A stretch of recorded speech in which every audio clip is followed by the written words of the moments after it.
Pretty quick, simple recipe. Today we're making pancakes, but not just any pancakes. I have a friend working on my backyard building me a kitchen to film in, and I've been making these kind of banana bread walnut pancakes, and they are so good. There's a lot of different ways you can do them. I'm going to go over what I've found to be the easiest one with the biggest banana flavor. So that includes 2 whole bananas in the batter, and this is not going to make a ton of pancakes.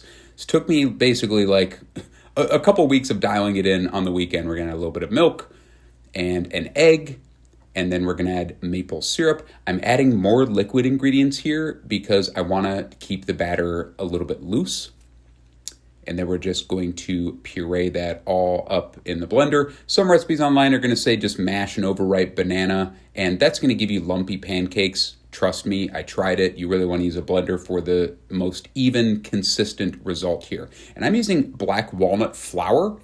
And this stuff is so cool. It's from Hammons Black Walnuts. If you know me, you know I love Hammons Black Walnuts. This is made from the defatted nuts, basically a value-added product they're making from nuts after they get pressed for oil. But look at how fine that is. So this differs from typical nut flour in that it's going to have a similar hydration ratio, how much water it absorbs, comparable to gluten-free or all-purpose flour, where something like almond meal has a very different ratio. So we just mix some of that in, about 30% of the dry ingredients, add our wet ingredients, mix those together, and then oops, I forgot the oil. And again, I'm using oil here because if I add butter, it'll make the batter a little bit thick, and I like it just a little bit looser here. Now, I'm going to garnish this with some spice bush sugar. If you're a forager in the mid-Atlantic region, Ohio, around there, if you know spice bush, if you have some, you can use it. Terrific. I'm just mixing some in with powdered sugar and grinding it up.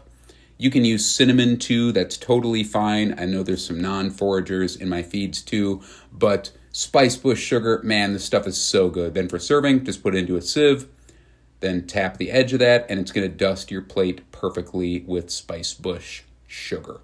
Now for cooking, this pancake is not my finest work. I was just heating up the pan, but what I'm gonna show you is that I really prefer, I put a couple sliced bananas on the pancake as they cook.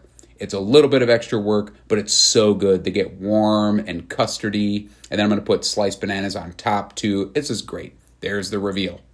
Top it with maple syrup, a couple of fresh cracked black walnuts, that spice bush sugar, and that is a nice breakfast or brunch. Just needs a little bit of bacon. Full recipe is on my website. Link at the top of the video description for that.